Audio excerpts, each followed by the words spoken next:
네. 요한복음 1장에는 예수님에 대한 표현들이 참 많아요. 요한복음 1장에 나타난 예수님에 대한 이 다양한 표현들은 기독교의 핵심이 돼버렸습니다. 1장 1절에도 보면은 태초에 말씀이 계신다라고 하면서 예수님은 태초부터 계셨다. 여기서 말하는 태초는 지구가 시작된 태초를 말하는 게 아니고 그 이전, 영원한 지구가 만들어지기 창세기 1장 1절에서 태초에 하나님이 천지를 창조하시니라 그거 말고 그 이전의 태초를 말하는 거예요. 그때부터 예수님은 말씀으로 우리와 함께 계셨다. 그리고 또 3절에도 보면은요. 만물이 그로 말미암아 지은 바 되어졌다. 그래서 창조주 하나님이 바로 예수님이시다라는 걸 이 얘기하고 있는 것이죠.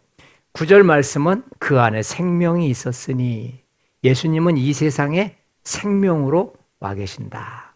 그리고 18절 한번 같이 읽어볼까요? 본래 하나님을 본 사람이 없으되 아버지 품속에 있는 독생하신 하나님이 나타내셨느니라. 독생하신 하나님이 예수님의 모습으로 나타나셨다. 독생자라고 하는 말은 아들이 하나밖에 없어요. 그런 뜻이 아니고 아주 독특하고 특별하신 아들입니다. 그런 뜻이에요. 그리고 29절에도 보면은요. 세상 죄를 지고 가는 하나님의 어린 양이다.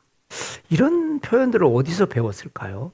33절에도 성령으로 세례를 베푸시는 분이다. 그리고 34절 한번 같이 읽어볼까요? 내가 보고 그가 하나님의 아들이심을 증언하였노라. 예수님이 어떤 분이신가를 표현했는데 이 표현들이 기독교의 핵심 진리들입니다.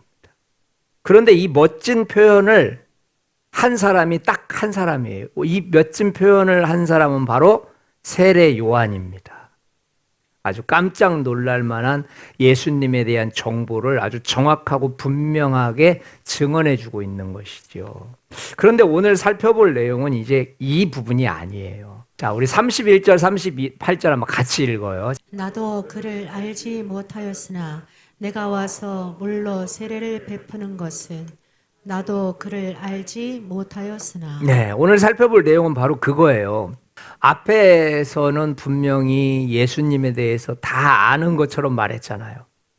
그분은 천지를 창조하신 분이고 생명이시고 독생자시고 하나님의 아들이시고 그 세례를 베푸실 분이고 세상 죄를 지고 가는 하나님의 어린 양이시고 아주 정말 전곡을 찔러서 만약 하나님 안에 들어갔다 오지 않고서는 이런 표현 못하는 거거든요. 하나님 안에 들어갔다 온 사람만이 할 수 있는 표현들이에요. 그런데 오늘 또 여기서는 나는 그분을 몰랐다. 전혀 앞뒤가 맞지 않아요. 다 아는 것처럼 말을 하더니 지금은 나 사실은 그분 몰라. 이렇게 이야기를 하면서 이야기를 완벽하게 반전을 시켜버립니다. 여러분 예수님에 대해서 아무것도 몰랐던 사람의 말인데 그 말을 듣고 있는 사람들이 이해가 될까요? 굉장히 유식한 얘기를 하는데 사실은 나도 모르는데 하는 거야. 만약 이렇게 말을 한다면 도대체 그 성경의 신빙성이나 신뢰성이 얼마나 되겠느냐는 거죠. 저는 오늘 이 부분을 보면서요.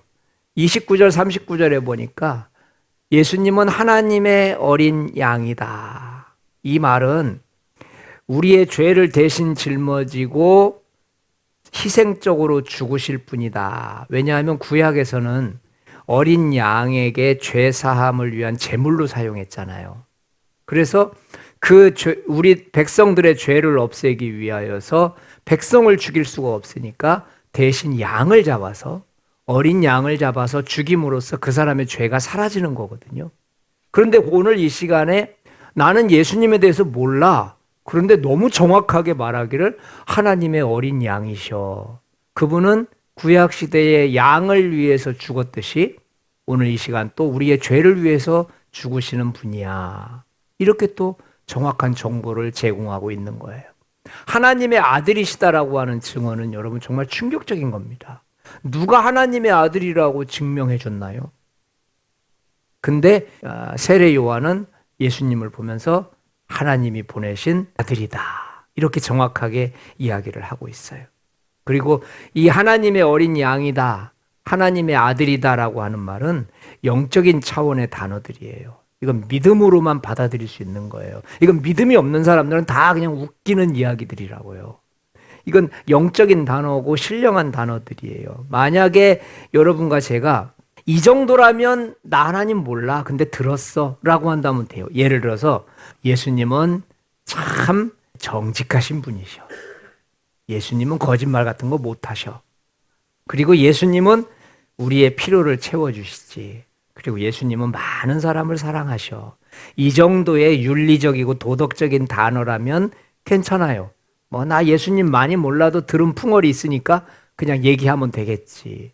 근데 하나님의 아들이라는 이야기, 그리고 하나님의 어린 양이라는 이야기, 그리고 그분이 세상의 빛이라는 이야기들은 결코 하나님 속에 들어갔다 나오지 않고서는 할 수 없는 일들이거든요. 오늘 이제 이 부분을 우리가 한번 살펴보면서 어떻게 이렇게 예수님에 대해서 아무것도 몰랐던 세례 요한이 이렇게 1장에서 정확하고 분명하고 똑부러지게 예수님이 누구신가에 대해서 마치 영적인 하나님을 만난 것처럼 얘기할 수 있었겠는가라고 하는 부분들을 살펴보겠습니다. 이제 지금부터는 하나님께서 세례 요한을 어떻게 만들어 가시는지 한번 그 과정을 살펴보려고 합니다. 자, 우리 1장 6절 한번 같이 읽어보겠습니다. 하나님께로부터 보내심을 받은 사람이 있으니 그의 이름은 요한이라. 그러니까 하나님께서는 예수님을 증언하고 예수님에 대해서 말할 수 있도록 하기 위해서 먼저 세례 요한을 선택하신 거예요. 하나님께로부터 이 보내심을 받았다라고 하는 것은 세례 요한보다 먼저 하나님이 세례 요한을 선택하셨다는 거죠. 이 세례 요한을 예수님을 증언하는 증언자로 세우기 위해서 세례 요한이 태어나기 전부터 너는 내가 예수를 증거해야 될 사람으로 선택하겠다라고 하신 거예요. 어떻게 그걸 알 수 있느냐? 이사야서에 보면은, 근데 이 780년 전에 이사야서 40장에 가보면은 세례 요한 이야기를 하고 있는 거예요. 광야에서 여호와의 길을 예비하라. 사막에서 우리 하나님의 대로를 평탄하게 하라. 골짜기를 도드라지고 산과 작은 산도 낮아지고 고르고 평탄한 곳이 되리라. 여호와의 영광이 나타나고 모든 육체가 함께 그것을 보리라. 이 말씀이 누구냐면 지금 세례 요한 말씀이에요. 그리고 말라기서에 보면은요, 또 세례 요한 이야기가 그대로 나옵니다. 자, 세례 요한 이야기를 하고 있는 거예요. 내가 내 사자를 보내겠다. 말라기 선지자가 했던 말. 그 내 사자가 누구냐면 세례 요한이라고요. 그러니까 세례 요한은 예수님보다 6개월 먼저 태어나셨는데 그 예수님보다 먼저 태어난 그때에 선택된 것이 아니에요. 이미 하나님께서는 780년 전에 그리고 500년 전에 이미 나는 세례 요한이 앞으로 780년 후에 태어날 텐데 나는 그를 내 아들 예수를 증거하는 일꾼으로 삼을 것이다 라고 선택을 하셨습니다. 하나님께서는 이렇게 세례 요한 한 사람을 준비시키시기 위해서 긴 역사 속에서 하나님의 일꾼들을 사용하신 줄 믿습니다. 여러분 지금 몇 사람이 사용됐습니까? 자, 위에 이사야 선지자가 사용됐죠. 또 몇백 년 후에 말라기 선지자가 사용됐죠. 또 예수님이 오시고 나서 바로 또 누가복음이 이룩됐는데 바로 누가라고 하는 사람도 사용됐죠. 이렇게 세 사람의 인물을 무려 1000년 사이에 세 사람을 선택하셔가지고 앞으로 세례 요한이 태어날 텐데 내가 그를 사용할 것이다. 1장 33절을 한번 보면은 나도 그를 알지 못하였으나 나를 보내어 물로 세례를 베풀라 하신 그이가 나에게 말씀하시되. 나를 보내서 물로 세례를 베풀라고 하신 그분이 누굴까요? 하나님이십니다. 성부 하나님. 그러니까 성부 하나님께서 나에게 말씀하셨다는 거예요. 선택되어진 세례 요한은 그 자리에 머물러 있지 않고 하나님이 직접 그를 찾아가셔서 귀에다 대고 말씀하시는 겁니다. 바로 저 사람이 내 아들 예수다라고 말씀하시는 거예요. 하나님께서는 세례 요한에게 직접 나타나셔서 예수님이 누구시고 예수님을 어떻게 구별해야 될 것인가를 말씀하시고 계세요. 여러분, 직접 나타나셨다라고 하는 것은 하나님께서 세례 요한을 지금 선택하고 계신 것뿐만이 아니고 그가 무슨 말을 해야 될지를 그의 입에다가 주고 있는 중이라는 것을 믿으시기 바랍니다. 그런 거예요. 하나님의 일꾼으로 선택이 되어지면 하나님은 우리를 이 세상 가운데 그냥 내던지지 않습니다. 때가 되면 직접 찾아오십니다.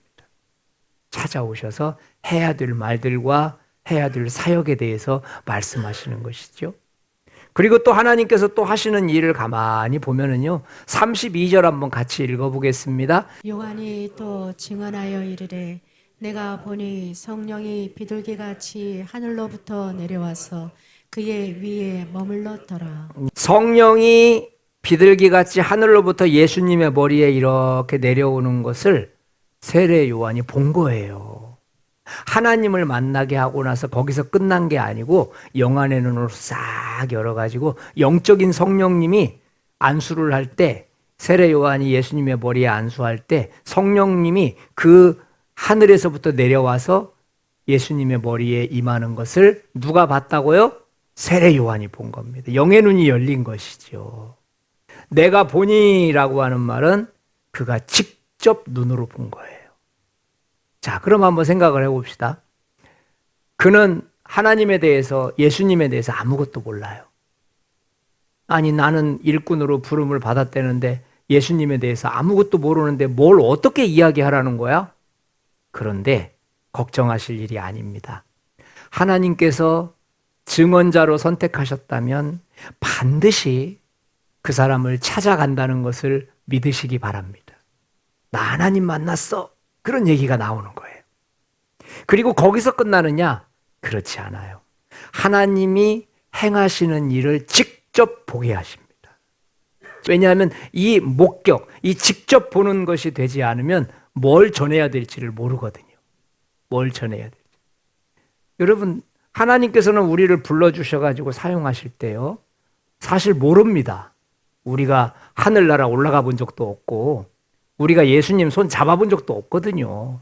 그런데 사용하실 사람들, 증언자들, 목격자들, 이런 사람들은요, 하나님이 직접 찾아오셔서 하나님이 그를 통해서 행하실 일들을 직접 보여주신다는 것을 믿으시기 바랍니다.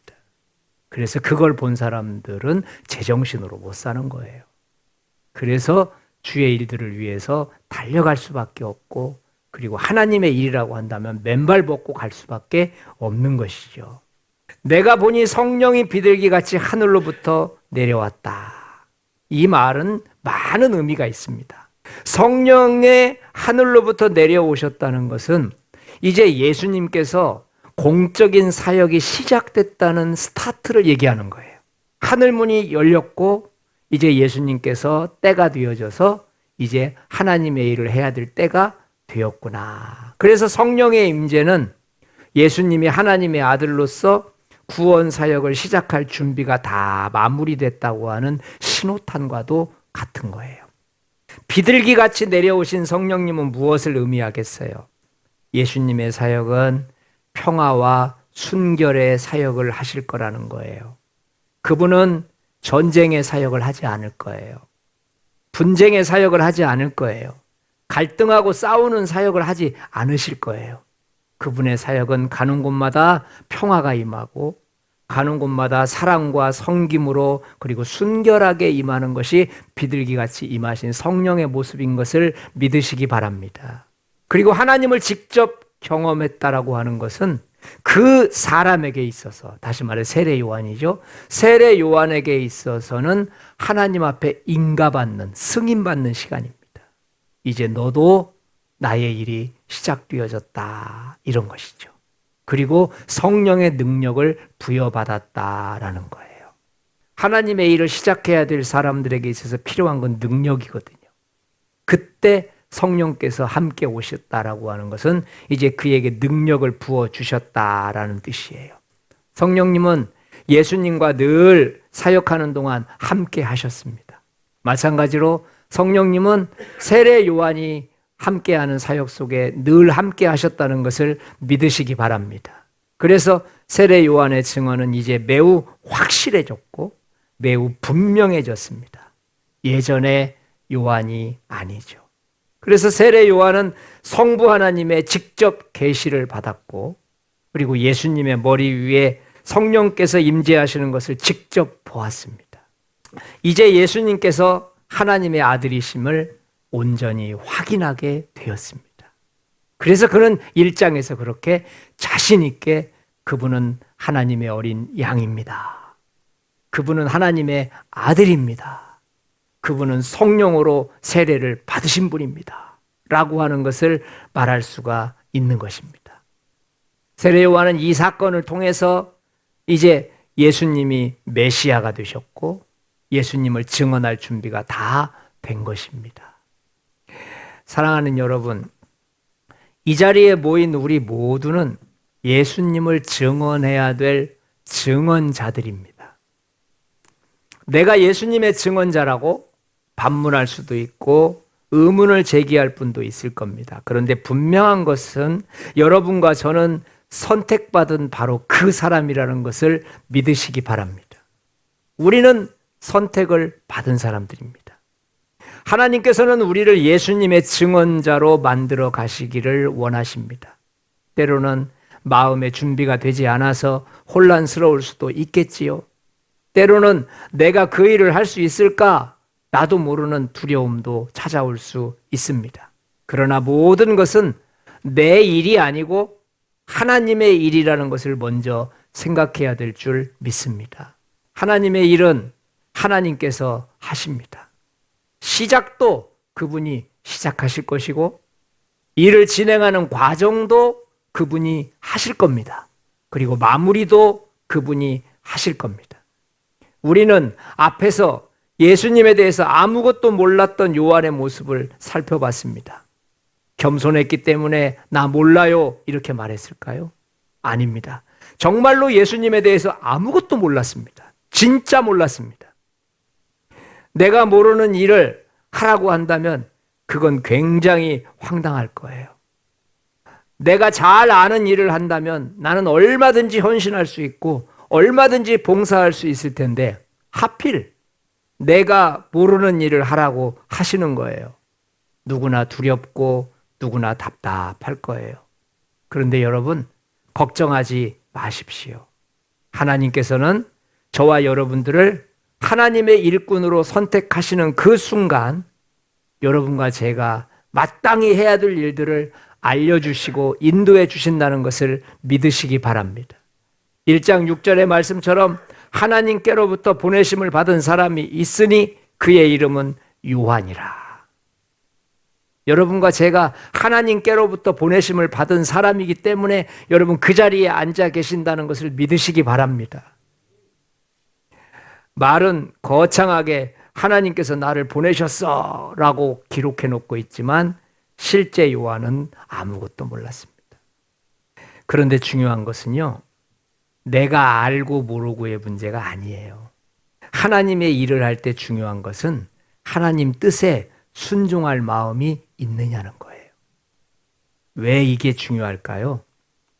하나님의 뜻에 순종할 마음이 생길 때 그때부터 하나님이 일하시거든요. 순종은 하나님께서 내 안에서 일하실 수 있는 기회를 제공해 드리는 거예요.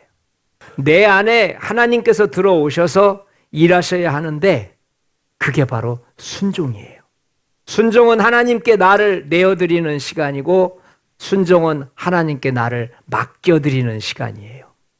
순종은 그분이 내 안에서 하나님을 경험하고 하나님의 일을 볼 수 있도록 하는 하나님의 시간으로 만들어드리는 시간입니다. 많은 사람들은 순종이라고 하는 것을 기능적인 면으로 이해합니다. 아이 그냥 순종해. 아이 그냥 아무 소리 하지 말고 해. 근데 여러분, 순종이 중요한 이유는 무엇이냐면 여러분과 제가 순종할 때 하나님의 뜻을 받아들일 때 그때부터 하나님은 내 속에 들어오십니다. 그냥 순종 안 하니까 그때는 들어오시지 않아요. 아직도 내 고집이 있고 내 생각이 꽉 차 있기 때문에 하나님께서 들어오실 공간이 없어요. 하나님 우리의 인격을 절대 무시하시지 않아요. 하나님 내 안에 들어오십시오 할 때 들어오십니다. 그런데 순종은 바로 그 일들을 가능케 해요. 오늘 세례 요한이 예수님에 대해서 아무것도 몰랐던 그가 어떻게 이렇게 마치 하나님 속에 들어갔다 나온 것처럼 그렇게 천리길을 알고 있을까? 그것은 그가 하나님의 뜻에 순종함으로 하나님께서 그의 속에서 직접 찾아오시고 그의 속에서 직접 보여주시고 함께 하심으로 그가 해야 될 말들을 다 가르쳐 주셨다는 것을 믿으시기 바랍니다. 아무것도 몰랐던 세례 요한에게 하나님께서 나타나셨습니다. 그리고 음성을 들려주시고 그가 들어야 될 말들을 차곡차곡 주셨습니다. 오늘날에도 동일한 과정을 통해서 하나님의 일이 진행됩니다. 하나님은 강단을 통해서 하실 말씀을 하십니다. 세례 요한을 통해서 예수님을 증거하신 것처럼 오늘날에도 주의 종과 하나님의 일꾼들을 통해서 하실 말씀들을 하십니다. 그러면 여러분들은 귀를 기울이셔야 합니다. 농담으로 여기거나 장난스럽게 여긴다면 그 음성은 들리지 않게 됩니다. 아무것도 알지 못했던 세례 요한에게 하나님께서 하시는 일을 직접 목격하도록 하셨습니다. 성령의 임재를 통해서 영적인 눈이 뜨이고 성령이 비둘기같이 하나님 예수님의 머리에 임하는 것을 직접 보았습니다. 보이지 않던 세상이 보이기 시작하는 거예요. 보이지 않던 세상이 목격되기 시작하는 거예요. 사람은 이때부터 흥분합니다. 이때부터 인간이 가진 모든 능력을 드러내기 시작합니다.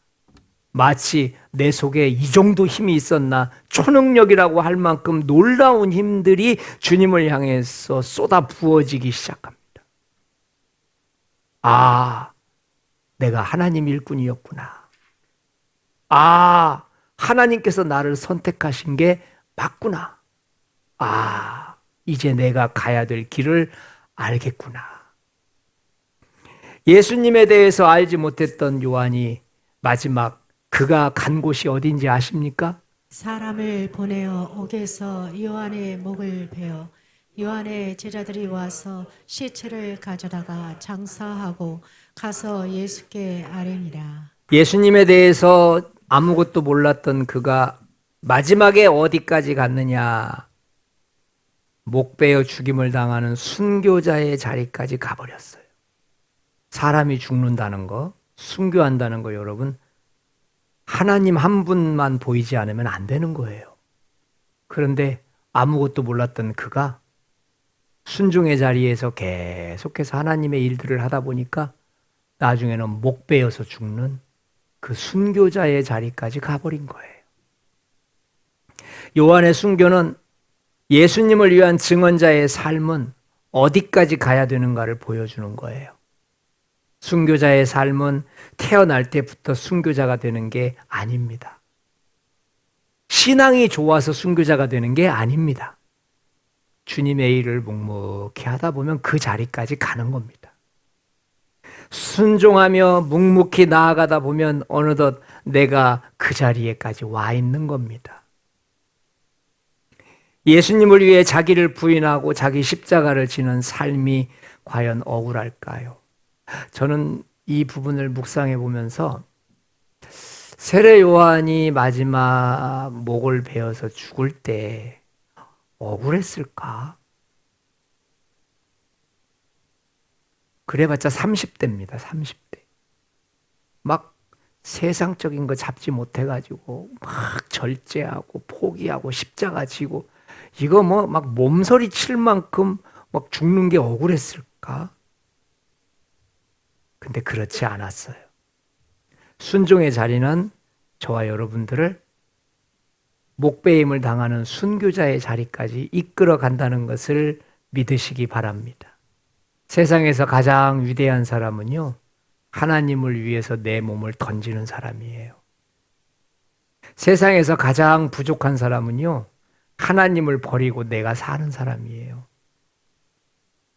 세상의 눈으로는 성공한 사람 같고 능력 있는 사람 같지만 영의 눈으로 보면 그것처럼 가련한 사람 없고 그것처럼 참 불행해 보이는 사람이 없어요.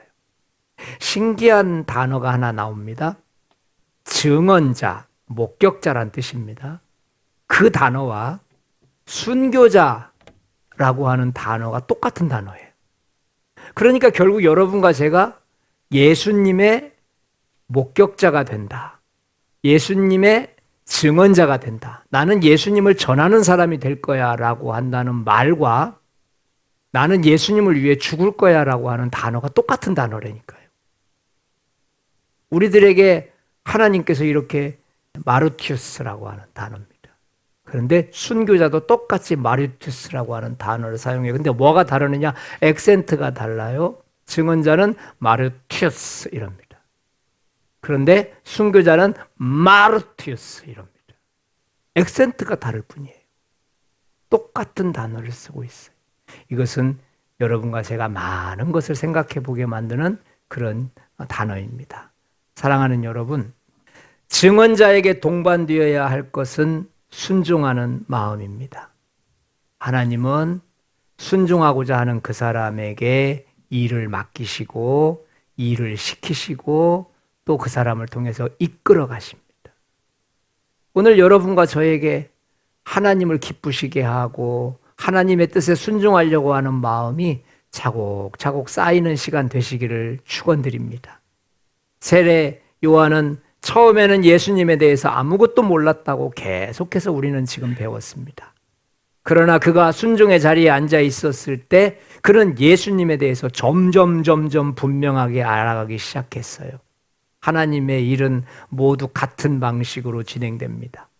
내가 순종의 자리에 앉아 있을 때 하나님이 내 안에 들어오셔서 나를 변화시키시기 시작하십니다.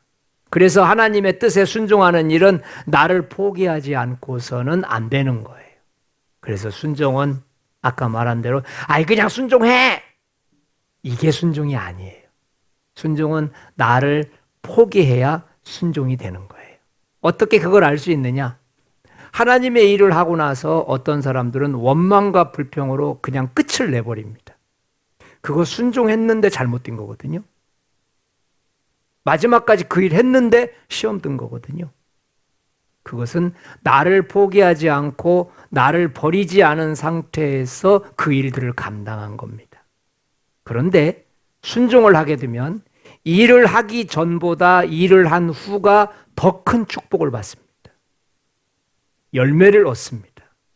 마음이 더 넓어지고 예수님에 대한 생각들이 더 확장되고 그리고 하나님의 일을 바라보는 태도가 더 진지해집니다.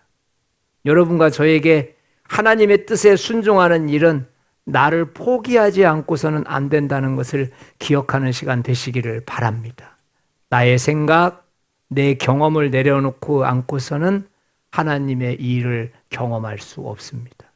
하나님이 하시는 일을 경험하기 위해서는 반드시 순종이 필요합니다.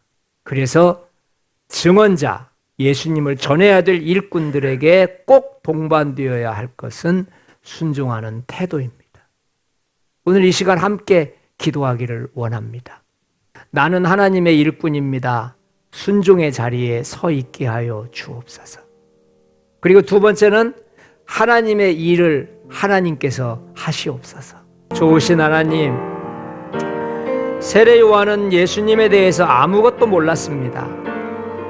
겸손해서 모른다고 말한 것이 아니고 정말로 일꾼이었지만 아무것도 몰랐습니다.